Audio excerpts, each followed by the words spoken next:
Hello YouTube. It is Burbizuka. Ginger oil.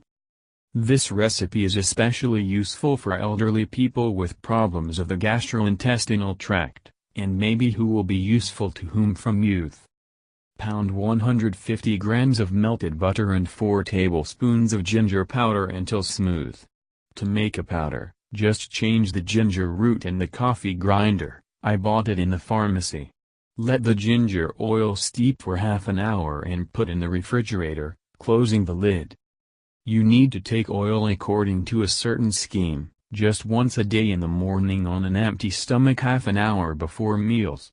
The first day, half a teaspoon, the second, a teaspoon, the third, 1½ spoons, the fourth, 2, from the 5th to the 8th days, 2½ teaspoons, the 9th, 2, the 10th, 1½ 1 spoon, in the 12th, half a spoon.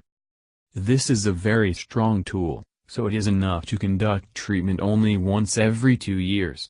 Thank you for your time and attention listening to me. Don't forget to hit the like button and subscribe to our channel. You can also click the bell sign to be informed about new videos. Have a great day.